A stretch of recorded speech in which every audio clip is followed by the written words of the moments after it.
गुरु ब्रह्म महिमा अलेख शरण। नमस्कार दर्शक वृंद, आपण मानंकु आजिर राशिफल कार्यक्रम मु एस कुमार स्वागत जनाऊँगी। प्रतिदिन निजर राशिफल जानिबा पाई गुरुकृपा यूट्यूब चैनल को सब्सक्राइब करंतु और पाखरे थिबा बेल आइकन को प्रेस करी ऑल नोटिफिकेशन ऑन करी दियंतु, जहा फଳରେ आमे जेतेबेले वीडियो अपलोड करिवो प्रथमे आपण वीडियो देखि पारिबे। आमर यही वीडियो रे आपण संपूर्ण पंचांग सहित मेष ठारू मीन पर्यंत 12 गोटी राशिर राशिफल विषय रे जानि पारिबे। वीडियो को दयाकरी शेष पर्यंत देखंतु। वीडियोटी भल लागिथिले वीडियो को लाइक करंतु एवं आपणक प्रियजन पाखु शेयर करी जणांतु। एबे आसंतु जानिबा आज दिनर संपूर्ण पंचांग विषय। आज 2024 मसीहा अगस्ट मास 29 तारीख गुरुवार, दिल्ली स्वराब्द सन 1431 साल, स्वाधीन भारताब्द 78 वर्ष, महिमाद 197 वर्ष, उत्कल गजपति श्री श्री गजपति दिव्य सिंह देव महाराजांकर 67 अंक, सौरस्व भाद्रव मास 13 दिन, चांद्रमते भाद्रव कृष्ण पक्ष एकादशी तिथि, शेष रात्रि 3 घंटा 44 मिनिट पर्यंत। आजिर सूर्योदय विरजा क्षेत्र को 5 घंटा 32 मिनिट, सिंह लग्न 2 दंड 5 लिता गते उदय। आजिर सूर्यास्त विरजा क्षेत्र को 5 घंटा 59 मिनिट, कुंभ लग्न 1 दंड 36 लिता गते अस्त। आज मिथुन चंद्र 60 दंड, आरद्रा नक्षत्र रात्रि 7 घंटा 48 मिनिट पर्यंत। आज जन्मित शिशुर मिथुन राशि शूद्र वर्ण नरगण, रात्रि 7 घंटा 48 मिनिट गते देवगण। आज मृत व्यक्तिर रात्रि 7 घंटा 48 मिनिट गते एक पाद पुष्कर दोष एवं शेष रात्रि 3 घंटा 44 मिनिट गते 2 पाद पुष्कर दोष। निषिद्ध खाद्य आज शिंब भोजन निषेध अटे। आजिर अमृत योग रात्रि 1 घंटा 11 मिनिट गते शेष रात्रि 3 घंटा 35 मिनिट मध्य। आजिर महेंद्र योग प्रातरु दिवा 7 घंटा 8 मिनिट मध्य एवं दिवा 9 घंटा 32 मिनिट गते 11 घंटा 56 मिनिट मध्य। आजिर काल बेला एवं बार बेला अपराह्न 3 घंटा 1 मिनिट गते 5 घंटा 59 मिनिट मध्य। आजिर काल रात्रि रात्रि 12 घंटा 14 मिनिट गते 1 घंटा 48 मिनिट मध्य। आजिर राहु काल मध्याह्न 1 घंटा 30 मिनिट ठारू अपराह्न 3 घंटा मध्य।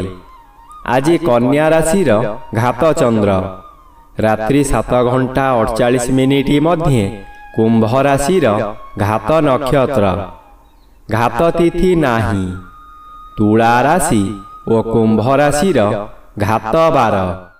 प्रिय बंधुगण, एबे आसंतु जानिबा मेष ठारू मीन पर्यंत 12 गोटी राशिर राशिफल विषय रे। राशिचक्रर प्रथम राशि मेष राशि। आज मेष राशि जन्मित व्यक्ति मानक सकाशे पंचम रवि आंशिक बाधा प्राप्त अछंती, अशुभ फल कम मिलिब। तृतीय स्थान रे चंद्र गोचर करूछंती। तृतीय चंद्र बलवान चंद्र। आपणकर स्वास्थ्य रे उन्नति घटिब। पूर्वरु थिबा रोग मान अपसरी जीव। शरीरर तेज वृद्धि हेब। जेउ कार्य करिबाकु चाहिबे तहिरे सफलता लाभ करिबे। हठात आपणकर कोनोसी ठारू शुभ खबर पाई मनर बल वृद्धि हेब। व्यवसाय रे अधिक लाभवान हेबे। धन संचय करिबार दिनटिए। एबे आसंतु जानिबा राशिचक्रर द्वितीय राशि वृष राशि विषय रे। आज वृष राशि जन्मित व्यक्ति मानक सकाशे चतुर्थ रवि और द्वितीय चंद्र उभय अन्य ग्रह द्वारा बाधा प्राप्त अछंती। शुभ फल मिलिब। आपणकर तेज वृद्धि हेब। ଆପଣଙ୍କ ଚାହାଣୀରେ ଶତ୍ରୁମାନଙ୍କୁ ମିତ୍ର କରି ଆପଣଙ୍କ କାର୍ଯ୍ୟରେ ଲଗାଇବେ। ସେହିମାନଙ୍କ ଦ୍ୱାରା ଧନ ଅର୍ଜନ କରି ଆପଣ ଧନୀ ହୋଇପାରନ୍ତି। କୌଣସି ବନ୍ଧୁ କିମ୍ବା ମାତୁଳ ପରିବାରରୁ ସାହାଯ୍ୟ ମିଳିବ। ଅଚାନକ ମାତାଙ୍କ ସମ୍ପର୍କୀୟମାନେ ଆପଣଙ୍କ ମନୋବଳକୁ ବୃଦ୍ଧି କରାଇବେ। ଆର୍ଥିକ ସାହାଯ୍ୟ କରିପାରନ୍ତି। ଏବେ ଆସନ୍ତୁ ଜାଣିବା ରାଶିଚକ୍ରର ତୃତୀୟ ରାଶି ମିଥୁନ ରାଶି ବିଷୟରେ। ଆଜି ମିଥୁନ ରାଶି ଜନ୍ମିତ ବ୍ୟକ୍ତିମାନଙ୍କ ସକାଶେ ଶ୍ରୀଚନ୍ଦ୍ର ଗୋଚରରେ ଭ୍ରମଣ କରୁଛନ୍ତି। କେତେକାଂଶରେ ଶୁଭ ଫଳ ମିଳିବ। ତୃତୀୟର ବି ଶୁଭ ଫଳ ମିଳିବ। ପୂର୍ବରୁ ଲାଗିଥିବା ଶତ୍ରୁମାନେ ଆପଣଙ୍କ ପରାକ୍ରମ ଦେଖି ଭୟରେ ଆତ୍ମଗୋପନ କରିବେ। ଘରକୁ କୌଣସି ଅତିଥି ଆଗମନ କରିପାରନ୍ତି। ଗୃହରେ ଖାଇବା ଧୁମଧାମ ହେବ। ନୂତନ ବସ୍ତ୍ର ଆଭୂଷଣ ବ୍ୟବହାର କରିବେ। ଆଜି ଦିନରେ ଗୃହାରମ୍ଭ କିମ୍ବା ଗୃହ ପ୍ରତିଷ୍ଠା କରନ୍ତୁ ନାହିଁ। ଏହା କଲେ ଜୀବନ ସାରା କଳହ ଲାଗି ରହିବ। ଏବେ ଆସନ୍ତୁ ଜାଣିବା ରାଶିଚକ୍ରର ଚତୁର୍ଥ ରାଶି କର୍କଟ ରାଶି ବିଷୟରେ। ଆଜି କର୍କଟ ରାଶି ଜନ୍ମିତ ବ୍ୟକ୍ତିମାନଙ୍କ ସକାଶେ ଦ୍ୱାଦଶ ଚନ୍ଦ୍ର ଓ ଦ୍ୱିତୀୟ ରବି ଅଶୁଭ ଫଳ ମିଳିବ। ମନରେ ଗ୍ଲାନି ବଢ଼ିଯିବ। ଆୟ କମିଯିବ। ଋଣ କାରବାରରେ ହାନି ଘଟିବ। ଅଯଥାରେ ବହୁ ସ୍ଥାନକୁ ଗମନ କରିବେ। ବହୁ ଅର୍ଥହାନି ହେବ। ପରିବାରରେ କଳହ ହେବ।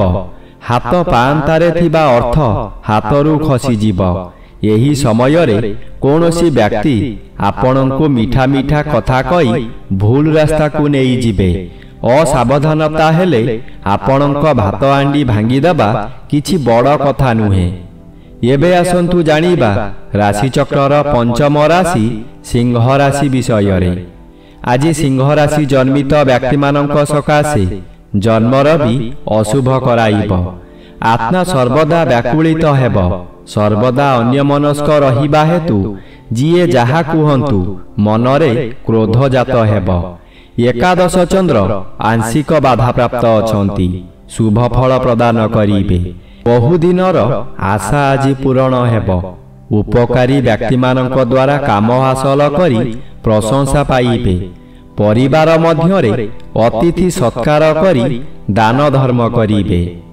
ଏବେ ଆସନ୍ତୁ ଜାଣିବା ରାଶିଚକ୍ରର ଷଷ୍ଠ ରାଶି କନ୍ୟା ରାଶି ବିଷୟରେ। ଆଜି କନ୍ୟା ରାଶି ଜନ୍ମିତ ବ୍ୟକ୍ତିମାନଙ୍କ ସକାଶେ ଘାତଚନ୍ଦ୍ର ଭୋଗ ହେଉଛି। ଘାତଚନ୍ଦ୍ର ସର୍ବଦା ଅଶୁଭ ଫଳ ମିଳିବ। ଘରେ ବାହାରେ ପ୍ରତ୍ୟେକ ସ୍ଥାନରେ ଆପଣ ଅପଦସ୍ଥ ହେବେ। ବହୁ ପରିମାଣର ବ୍ୟୟ ହେବ। ଶରୀର ଅସୁସ୍ଥ ରହିବ। କଥା ବିଚଳିତ ରହିବା କାରଣରୁ ରାସ୍ତା ଦୁର୍ଘଟଣା କିଛି ଅସମ୍ଭବ ନୁହେଁ। ନିଜ ମନକୁ ଶାନ୍ତ ନ କଲେ ନିଜକୁ ନିଜେ ଦଣ୍ଡ ଦେଇ ହଇରାଣ ଓ ଲୋକହସା ହୋଇପାରନ୍ତି। ଆପଣ ଦୁଃଖରେ ଭାଙ୍ଗି ପଡ଼ିବେ। ଏବେ ଆସନ୍ତୁ ଜାଣିବା ରାଶିଚକ୍ରର ସପ୍ତମ ରାଶି ତୁଳା ରାଶି ବିଷୟରେ। ଆଜି ତୁଳା ରାଶି ଜନ୍ମିତ ବ୍ୟକ୍ତିମାନଙ୍କ ସକାଶେ ନବମ ସ୍ଥାନରେ ଚନ୍ଦ୍ରଗୋଚର କରୁଛନ୍ତି। କୃଷ୍ଣପକ୍ଷ ହେତୁ ଅଶୁଭ ଫଳ ମିଳିବ। ଘାତବାର ଅଶୁଭ। ପିତୃପୀଡ଼ା ଗୁରୁଜନ ପୀଡ଼ା ଦେଖାଦେବ। ଯେଉଁଆଡ଼େ ଯିବେ ଆପଣଙ୍କୁ ଲୋକମାନେ ପରିହାସ କରିବେ। ଯେଉଁ ଲୋକମାନେ ଆପଣଙ୍କୁ ସମ୍ମାନ ଦେଉଥିଲେ ସେହି ଲୋକମାନେ ପରିହାସ କରିବେ। ଆପଣଙ୍କର ଦୋଷ ଦୁର୍ବଳତା ସବୁ ପଦାରେ ପଡ଼ିଯିବ। ଘୋର ଅପମାନରେ ଆପଣ ଜର୍ଜରିତ ହୋଇ ମଥା ବିଚଳିତ ହୋଇଯିବ। ଏବେ ଆସନ୍ତୁ ଜାଣିବା ରାଶିଚକ୍ରର ଅଷ୍ଟମ ରାଶି ବିଛା ରାଶି ବିଷୟରେ। ଆଜି ବିଛା ରାଶି ଜନ୍ମିତ ବ୍ୟକ୍ତିମାନଙ୍କ ସକାଶେ ଅଷ୍ଟମ ଚନ୍ଦ୍ର ଅନ୍ୟ ଗ୍ରହ ଦ୍ୱାରା ବାଧା ପାଉଥିବାରୁ ଅଶୁଭ ଫଳ କମ୍ ମିଳିବ। ବନ୍ଧୁ ବିବାଦ ସ୍ଥଗିତ ରହିଯାଇପାରେ। ଯାହା ଅଧିକ କ୍ଷତି ହେବାର ଥିବ ସେଠାରେ ଅଳ୍ପରେ କ୍ଷୟକ୍ଷତି ହେବ। କୌଣସି ଦୈବୀ ଶକ୍ତି ଆପଣଙ୍କୁ ସାହାଯ୍ୟ କରିବ। ତଥାପି ଦୁର୍ଘଟଣାକୁ ଏଡ଼ାଇ ଦେଇ ହେବ ନାହିଁ। ତାହା ଶାରୀରିକ ହେଉ କିମ୍ବା ମାନସିକ ହେଉ। ପ୍ରଭୁ ପାଦରେ ମନୋନିବେଶ କଲେ ରକ୍ଷା ମିଳିବ। ଏବେ ଆସନ୍ତୁ ଜାଣିବା ରାଶିଚକ୍ରର ନବମ ରାଶି ଧନୁ ରାଶି ବିଷୟରେ। ଆଜି ଧନୁ ରାଶି ଜନ୍ମିତ ବ୍ୟକ୍ତିମାନଙ୍କ ସକାଶେ ସପ୍ତମ ଚନ୍ଦ୍ର ଶୁଭ ଫଳ ପ୍ରଦାନ କରିବେ। ଆପଣଙ୍କ ପରିବାର ମଧ୍ୟରେ ହସ ଖୁସିର ଉତ୍ତମ ବାତାବରଣ ଆସିବ। ଏହି ସମୟରେ ଆପଣଙ୍କ ଜନ୍ମସ୍ଥାନଠାରୁ ଦୂରରୁ ଖୁସି ଖବର ମିଳିବ। ଆୟ ବୃଦ୍ଧି ହେବ। ସ୍ୱାମୀ କିମ୍ବା ସ୍ତ୍ରୀ ଜଣେ ଅନ୍ୟ ଜଣଙ୍କୁ ନିବିଡ଼ ଭାବରେ ଭଲ ପାଇବେ। ଯାହା ବ୍ୟବସାୟ କରୁଛନ୍ତି ତହିଁରେ ଆଶାଠାରୁ ଅଧିକ ଆୟ ହେବ। ଭବିଷ୍ୟତ ସକାଶେ ସଞ୍ଚୟ ହେବ। ପରିବାରକୁ ନୂତନ ବନ୍ଧୁ ଆସିପାରନ୍ତି। ଅବିବାହିତ ମାନଙ୍କର ବିବାହ ହୋଇପାରେ। ଏବେ ଆସନ୍ତୁ ଜାଣିବା ରାଶିଚକ୍ରର ଦଶମ ରାଶି ମକର ରାଶି ବିଷୟରେ। ଆଜି ମକର ରାଶି ଜନ୍ମିତ ବ୍ୟକ୍ତିମାନଙ୍କ ସକାଶେ ଅଷ୍ଟମ ରବି ଅଶୁଭ। ଆପଣଙ୍କର ମୁଣ୍ଡ ବିଚଳିତ ହୋଇ ପାଗଳ ପ୍ରାୟ ହୋଇଯିବେ। ଅନ୍ୟମନସ୍କ ହୋଇ ରାସ୍ତା ଦୁର୍ଘଟଣା ହୋଇପାରେ। ଷଷ୍ଠ ସ୍ଥାନରେ ଚନ୍ଦ୍ର ଗୋଚର କରୁଛନ୍ତି। ଷଷ୍ଠ ଚନ୍ଦ୍ର ବଳବାନ ଚନ୍ଦ୍ର। ଆପଣଙ୍କ ପରିବାର ମଧ୍ୟରେ ଖାଲି ଆନନ୍ଦ ହିଁ ଆନନ୍ଦ ମିଳିବ। ଯେଉଁ କାମରେ ହାତ ଦେବେ ତହିଁରେ ସଫଳତା ନିଶ୍ଚୟ ପାଇବେ। ବ୍ୟବସାୟ କରୁଥିବା ବ୍ୟକ୍ତିମାନେ ବ୍ୟବସାୟରେ ଆଶାଠାରୁ ଅଧିକ ଲାଭବାନ ହେବେ। ଏବେ ଆସନ୍ତୁ ଜାଣିବା ରାଶିଚକ୍ରର ଏକାଦଶ ରାଶି କୁମ୍ଭ ରାଶି ବିଷୟରେ। ଆଜି କୁମ୍ଭ ରାଶି ଜନ୍ମିତ ବ୍ୟକ୍ତିମାନଙ୍କ ସକାଶେ ପଞ୍ଚମ ଚନ୍ଦ୍ର ଅଶୁଭ ଓ ସପ୍ତମ ରବି ଅଶୁଭ ଫଳ ମିଳିବ। ଘାତ ନକ୍ଷତ୍ର ଓ ଘାତ ବାର ଅଶୁଭକୁ ବୃଦ୍ଧି କରାଇବ। ଆପଣଙ୍କର ମନ ଅସ୍ଥିର ରହିବ। କଥା କଥାକେ ଆପଣ ରାଗିଯିବେ। ଶରୀର ଅସୁସ୍ଥ ରହିବ। ଦୁଃଖ ଯନ୍ତ୍ରଣାରେ ଆପଣ ଜର୍ଜରିତ ହୋଇ ପଡ଼ିବେ। କରୁଥିବା କାର୍ଯ୍ୟରେ ବାଧା ଆସିବାରୁ ଆପଣ ହତାଶ ହୋଇ ପଡ଼ିବେ। ରାଗ ଶାନ୍ତ ନ କଲେ ବହୁ ଶତ୍ରୁ ସୃଷ୍ଟି ହେବେ। ଏବେ ଆସନ୍ତୁ ଜାଣିବା ରାଶିଚକ୍ରର ଦ୍ୱାଦଶ ବା ଶେଷ ରାଶି ମୀନ ରାଶି ବିଷୟରେ। ଆଜି ମୀନ ରାଶି ଜନ୍ମିତ ବ୍ୟକ୍ତିମାନଙ୍କ ସକାଶେ ଷଷ୍ଠ ସ୍ଥାନରେ ରବି ଗୋଚର କରୁଛନ୍ତି। ଶୁଭ ଫଳ ମିଳିବ। ଆପଣଙ୍କର ଏହି ସମୟରେ ନୂତନ ବନ୍ଧୁ ପ୍ରାପ୍ତି ହେବେ। ଶତ୍ରୁମାନେ ଆପଣଙ୍କର ମିତ୍ର ପାଲଟି ଯିବେ। ପରିବାର ମଧ୍ୟରେ ଥିବା ସ୍ୱାସ୍ଥ୍ୟ ସମସ୍ୟା ପ୍ରାୟତଃ ତୁଟିଯିବ। ଚତୁର୍ଥ ଚନ୍ଦ୍ର ଅଶୁଭ ଫଳ ମିଳିବ। ଆପଣ କାହାରି ପ୍ରରୋଚନାରେ ପଡ଼ି ବହୁତ ସ୍ଥାନକୁ ଭ୍ରମଣ କରିବାକୁ ଯିବେ। ଆପଣଙ୍କର ସଞ୍ଚିତ ଧନମାନ ଅଯଥାରେ ଖର୍ଚ୍ଚ କରିବେ।